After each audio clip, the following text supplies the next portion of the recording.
Magandang araw sa inyo mga kahinang. Areho ang isa nating kapatid, si Reynaldo De Leon, ang pambato ng contract mechanical services dito sa Mount Maunganui, Tauranga, New Zealand. Arehong ating isang kahinang nare, talagang napakagaling na rin batang are. At areho ay may karanasan na. Areho ay napakarami ng binuong structure sa Japan. At ngayon ho, hindi naman pinalad sa bantang New Zealand. Ang tinitira ho na rin ay ducting pipe.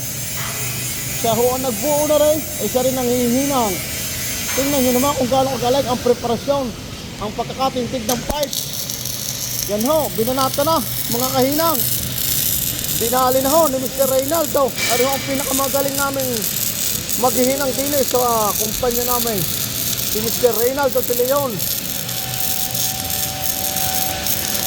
Yan na ho, binanata na. Kita nyo naman, sa pwesto pa lang ay ang tigil ay pahinga.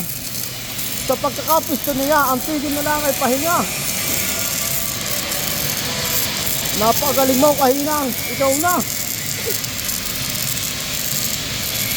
Ang tigil ho na rin sa kanyang pwesto nga rin ay pahinga. Kita nyo naman, nakaluhod. Ganito ho kami kumita ng dolyar dito sa bansang New Zealand. Samantalang ang iba naman ay palakad-lakad-lakad nagsiselfone. Yan ho, meron kami mga kasama dito ganyan. Samantalang ito, luhod na bago kumita ng dolyar.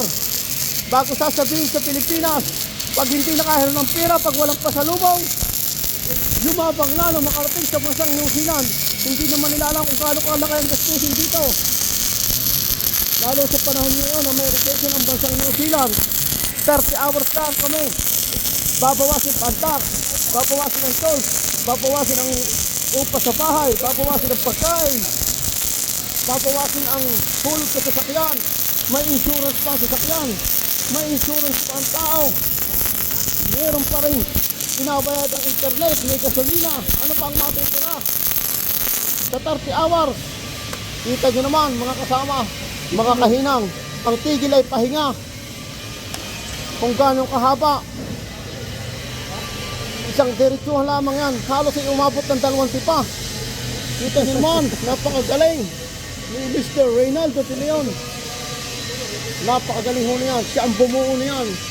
Siya ang nag-fit up, siya ang nag-fabricate, siya rin ang hihina. Dito sa New Zealand, hindi pwedeng Peter ka lang, kailangan welder ka. Hindi rin pwedeng welder ka lang, kailangan Peter ka, fabricator. Kita nyo naman ang pusto mga kasama, mga kahinang. Yan ho, pumisto na.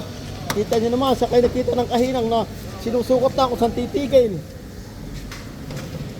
Yan na ho.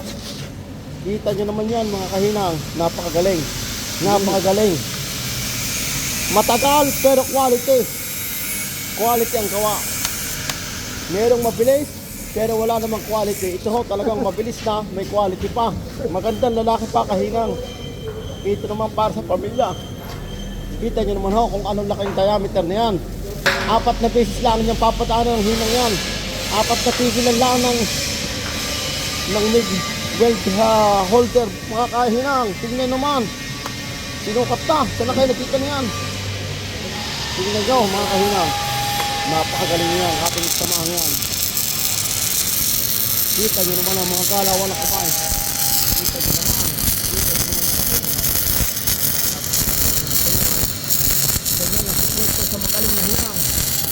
Ganyan. Ganyan.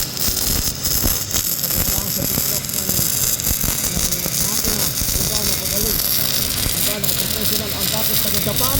Ngayon nasa buntang New Zealand na. Kumikita daw ng milyon-milyon, sabi ng ibang vlogger. Pero hindi nyo alam kung gaano kalaki ang gastos dito. Sa loob ng 1 linggo.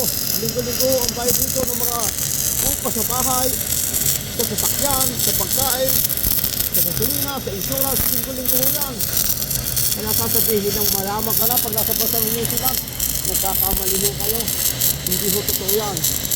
Dahil ang totoo dito, maghahanap buhay ka lamang para pampayad mo sa mga bill mo para sa 1 linggo at pagpatalang kaunti sa bansang Pilipinas. Pero yung maiipon, wala ho. Wala ho. Wala kaming maiipon dito. Lalo sa panahon niya. 30 oras lamang kami. Kita nyo naman mga kabakal, kahinang. Sama-sama na ho yan. Kabakal, kahinang. Napakagaling ng aming kasamahan yan. Yan na ho, binanata na. Kita nyo naman. Kung sa subukan kanina, kung sa titigil, doon talaga sa titigil. Yan. Kita nyo naman ho. Dito, kung gano'n ko kahirap kumita ng pera, samantalang meron ito ka. Yan. Yan na. Kita nyo naman. Napakagaling. Napakagaling po ng ating kahinang na ito. Kaway-kaway muna kahinang sa ating camera. Yan ho, si Mr. Reynaldo, ang pinakamagaling na kahinang dito sa bansang New Zealand ng kumpanyang Contract Mechanical Services. Magaling kang kupal ka. Yan ho. Dito, ganyan kumita ng pera. Samantala, meron tayong ibang mga kasamahan dito. Nakapamusta lang maghapon. Yan ho. Ang ebidensya. Patawa-tawa lang. Samantala, yung iba nagkakaluhod na sa ginagawa. Kumita lang ng bilyar. Samantala, yung iba patawa-tawa lang. Yan. Yan ho. Ano kaya nil kay? Yan. Yan ho. Si Mr. Reynaldo. Reynaldo vlog ba yan? Yan ho, si Mr. Reynaldo de Leon. Nang La Union nga, kakainang? La Union. Taga La Union ka nga? Oo. Sama naman ang hinang na yan. Yan ho.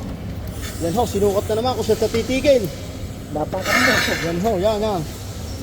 Yan ho, binanata na ulit. Yan. Napakabisa ho. Napakagaling. Itong ating kahinang na ito na si Mr. Reynaldo de Leon. Ito ho ay taga La Union. Kaya sa mga taga La Union, diyan natin nakahinang. Ipagmalaki ho natin ito kasi ang ating kababayan.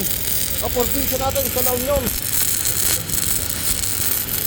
Ito ho ay bago nakarating sa bansang Japan ay nakapagtrabaho muna sa Hanjin. Kaya ho ito ay napakaraming mga isa ho, kung maaari nga yung mga sinakiyang barge o bangka, isang taon nahinang na kahinang natin ito. Yan na ho, ganyan. Ganyan ang mga kanin, mga professional ho. Yan ho. Kita nyo naman yan. Galing.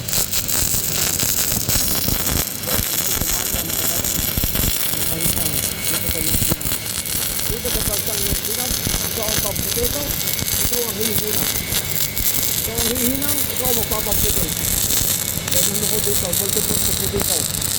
At pag mga shutdown ho, sa mga planta, kung walang mga iron work, nadalitin mo ito ng mga mechanical. Pang maintenance, shutdown. Nakalitin mo itong lumama sa trabahong mechanical. Dito ho ay lahat. At pag wala naman kong trabaho, ay nalamas mo ito ng walis tambo. Yan ho, kita nyo naman. Kaway-kaway mo lang kahinang. Kahinang. Ayan. Sige ho, mga kahinang, susunod ho ulit. Pero ito. Pare, tingnan mo naman ang